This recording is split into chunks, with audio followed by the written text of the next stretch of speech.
문재인 대통령은 오늘 서울중앙지검장 및 법무부 검찰국장에 대한 인사를 단행했습니다. 승진 인사, 서울중앙지검 검사장 윤석열, 현 대전고검 검사.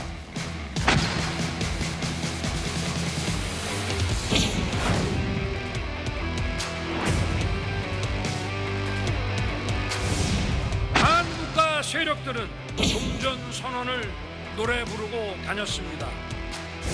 문재인 정부에서 사실상 쿠데타를 통해 가지고 검찰 개혁을 반대하면서 조국 수사를 하셨던 분 아닙니까? 그래서 대통령이 되셨는데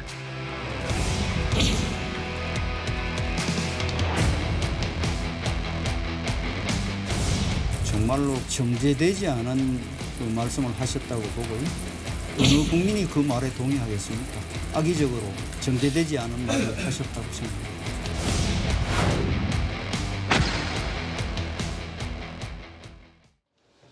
예, 금요일 뉴스 탑10은 바로 여기부터입니다. 진부한 표현이긴 합니다만 요즘 정치가 실종됐다는 말을 많이 하곤 하는데 지금이 딱 그런 것 같습니다. 이틀 전 윤석열 대통령의 반국가 세력 발언에 대한 반발로 보신 것처럼 문재인 전 대통령의 참모였던 윤영찬 의원의 발언 큰 파장을 낳고 있습니다. 윤영찬 의원의 목소리 좀 더 길게 들어보겠습니다.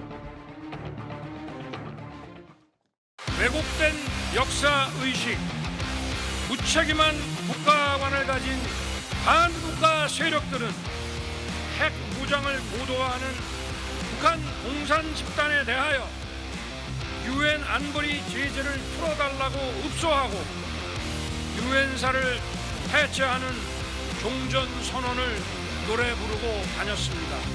반국가적 작태를 일삼는 사람들도 너무나 많습니다.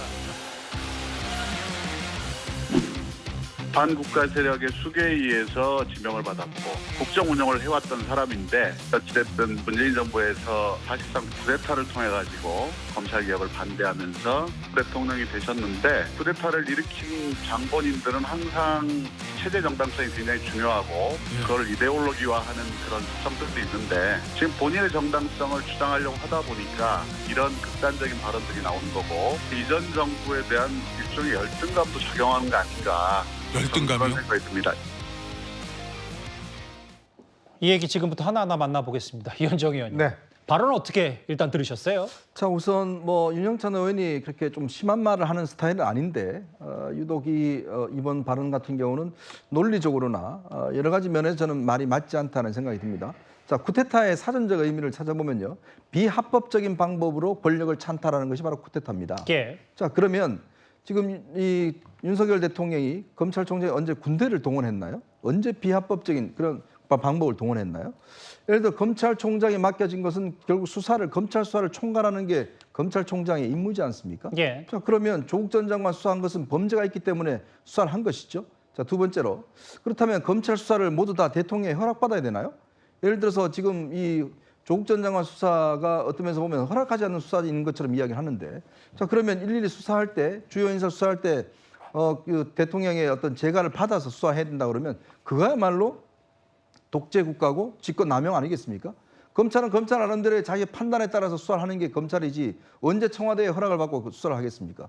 자, 그런 의미에서 따져본다면 지금 윤영찬 의원의 쿠데타를 했다, 왜 조국 전 장관 수사를 하지 말라는데 했다, 이런 이야기는 성립하지가 않는 것이고 예. 오히려 만약에 그렇게 했다 그러면 청와대가 바로 직권남용에 해당되는 거 아니겠습니까?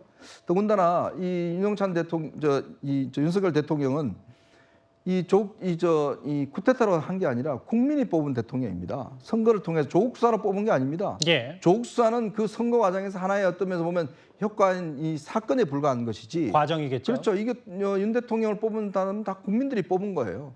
그런 윤 대통령을 놓고 쿠데타를 했다? 언제 군이 동원됐나요? 저는 보지를 못했습니다. 예. 군은 아무도 동원되지 않았는데 저는 이 말 자체가 성립되지 않는다 이런 생각이 듭니다. 이 의원께 질문 하나 더 드릴게요. 지금 이제 쿠데타라는 사전적 의미, 비합법적인 찬탈, 혹은 뭐 요즘은 무장 반란 뭐 이런 표현도 좀 많이 쓰는데, 왜냐하면 문재인 정부에서 사실상 쿠데타를 통해 대통령이 된 윤석열 대통령이다.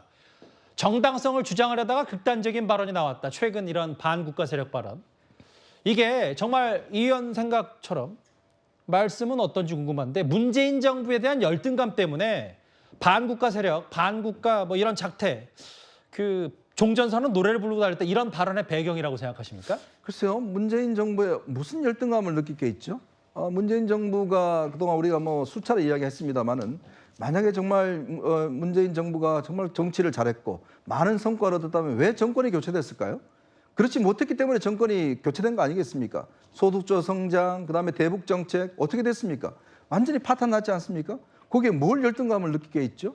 저는 저거 자체도 말이 성립되지 않는다는 생각이 들어요. 만약에 정말 이 문재인 정부가 잘했다면 정권 교체가 안 됐어야죠. 국민들이 그러면 당연히 정권을 연장해야 되지 않겠습니까? 그런데 탄핵으로 들어선 문재인 정부가 왜 5년 만에 정권을 내줬겠습니까? 그만큼 5년 동안 많은 부분에 있어서 실패를 했기 때문에 더군다나 부동산 실패라든지 등등 했기 때문에 국민의 선택은 달라진 거 아니겠습니까? 저 말 자체가 저는 성립되지 않는다는 생각이 듭니다. 박성민 비서관께서도 윤영찬 의원 잘 아실 테니까 그 문재인 정부의 수석도 지냈고 쿠데타라는 표현은 상당히 이례적이고 수위가 높은데 저희가 어떻게 받아들일까요? 일단 윤석열 대통령께서 그 한 행사에서 반국가 세력이다라고 물론 주어 없이 말씀하셨지만 누가 봐도 종전선언에 대한 이야기라던가 이런 것들을 봤을 때 문재인 정부 그러니까 전임 정부의 평화 프로세스에 대한 엄청난 폄훼와 민주당을 겨냥해서 강도 높은 비판을 한 것 아니냐. 그리고 그 비판의 수위가 굉장히 선을 넘었다라고 보는 시각이 지금 민주당 안에서는 팽배하고요. 실제로 문재인 정부 출신의 장관을 지냈던 장관 출신 인사들은 줄줄이 기자회견을 했고 그뿐만 아니라 청와대에서 근무를 했고 지금은 현직 국회의원인 민주당 의원들도 모여서 함께 성명을 내고 기자회견을 할 정도로 사실 이 윤석열 대통령의 발언 그러니까 전임 정부를 이런 식으로 적대화시키고 종전선언을 뭐 유엔사를 해체하는 종전선언이었다 뭐 이런 식으로 이야기를 한 것은 사실관계에도 맞지도 않는 가짜뉴스를 대통령이 직접 퍼뜨린 거거든요. 그런 점에서 지금 민주당 안에서는 윤석열 대통령의 발언이 선을 넘어도 한참 넘었다라고 보는 시각이 굉장히 많고 분노가 상당합니다. 그런 점에서 말씀하신 대로 윤영찬 의원이 평소에 그렇게 강한 언행을 하시는 분은 아닌데 윤석열 대통령에 대한 비판과 지금 이 모든 상황의 기저에는 윤석열 대통령이 사실은 문재인 정부를 향한 컴플렉스가 깔려 있는 것 아니냐라는 본인의 이제 견해까지도 섞어서 말씀을 하신 것으로 보이고요. 저는 뭐 윤영찬 의원의 쿠데타 발언에 대해서는 뭐 논란이 될 수도 있다고 생각을 하고 비판을 뭐 받을 수도 선을 넘은 부분도 있을 수 있다고 있으니까. 생각을 합니다. 하지만 그렇다고 해서 윤석열 대통령의 발언 역시도 분명히 정치적으로 비판을 받아야 하는 것이고 먼저 지금 사실은 전임 정부를 향한 근거 없는 폄훼를 시도하고 있는 것은 윤석열 대통령이다라는 점에서 윤영찬 의원의 발언은 정당한 부분도 저는 있다고 생각을 합니다. 검찰개혁에 반대하고 그리고 조국 수사를 했고 그래서 대통령이 됐다는 게 지금 민주당 한 의원이 보는 윤 대통령을 보는 시각입니다. 어제는 현직 대통령을 상대로 민주당 민영배 의원이 탄핵 시사 발언을 했다가 뭐 주워 담긴 했지만요. 오늘 또 쿠데타 발언까지 이어서 나왔기 때문에 여당의 반응도 한번 들어봐야 될 것 같습니다. 이런 식으로 대통령이 망동을 계속하면 아마 그 자리에 더는 있어서 안 되겠다는 국민들의 목소리가 커질 것이고 그러면 저희들은 대통령직 수행에 적절치 않은 그것들을 조목조목 제기하면서 그렇게 하지 못하도록 하는 방법에 대해서도 고민을 해야 될 것 같고요. 탄핵을 시사하셨다고 얘기했어요. 뭐 그거는 해석을 편하게 하십시오. 네, 열어두겠습니다. 탄핵으로까지 확대 해석할 필요는 없다. 여러 가지 다양한 의견을 가진 분들하고는 뭐 여러 가지 의견들을 존중하고 우리가 수렴할 것하지만 대한민국의 정체성을 부정하고 대한민국을 적의 소나기에 놀아나게 하는 그런 세력이 있다면 그것은 협치의 대상이 아닙니다. 윤영찬 의원 쿠데타를 일으켜서 대통령이 됐다 이런 취지 발언했는데 정말로 그 정제되지 않은 그 말씀을 하셨다고 보고요. 어느 국민이 그 말에 동의하겠습니까? 주권을 가진 국민의 선택을 아주 폄하하고 악의적으로 정제되지 않은 말을 하셨다고 생각합니다. 국민의 절반이 뽑았으니까 그럼 국민의 선택을 폄훼하는 거냐? 악의적이고 정제되지 않은 말이다. 바로 맞받아쳤어요. 네네. 제가 봤을 때 윤영찬 의원은요. 쿠데타의 개념을 전혀 모르는 사람이에요. 왜냐하면 쿠데타라고 하는 게 조금 전에 이현종 위원님도 설명해 주셨지만 간단하게 이야기하면 무력으로 정권을 탈취하는 거거든요. 우리나라도 그런 경험 있지 않았습니까? 그런데 윤석열 대통령이 뭐 군인이었습니까? 제 기억에 대선에서 윤석열 대통령은 물총도 쏘지 않았던 것으로 전 기억이 나고요. 그다음에 예. 제가 살다 현직 대통령이 전직 대통령한테 열등감 갖고 있다는 이야기는 들어본 적이 없고 예. 무엇보다도 왜 정권 교체가 됐는지 아직도 민주당은 모르는 것 같아요. 윤석열 대통령 정치 초년생 아니었습니까? 그런 사람한테 왜 패배했습니까? 제가 봤을 때 여러 가지 이유가 있지만 가장 중요한 이유는 후보를 잘못 뽑은 거 아니었겠습니까? 후보의 개인적 문제가 너무 크니까 뭐 대장동도 있었고 법인카드도 있었고 그러니까 이제 그 압도적인 다수당 여당이 패배한 거 아니겠습니까? 예. 그리고 지금까지도 그 후보한테 끌려다니는 당이 어떤 당입니까? 민주당 아니겠습니까? 그다음에 제가 제일 기분 나쁜 거는요. 지금 2023년 그 국민소득 35,000불 선진국에 다다른 대한민국을 어떻게 보고 지금 쿠데타 운운하는지 그 부분에 대해서는 많은 국민들이 설령 윤석열 그 대통령을 찍지 않은 사람들도 네. 용납할 수 없는 발언이라고 생각하고요. 이 발언에 대해서 적어도 윤영찬 의원은 국민들한테 사과해야 된다라고 저는 생각이 됩니다. 정혁진 변호사께서도 좀 약간은 화가 나신 것 같은데 어떻게 현직 대통령이 전임 대통령에게 열등감을 느낄 수 있겠냐 뭐 이런 얘기를 했어요.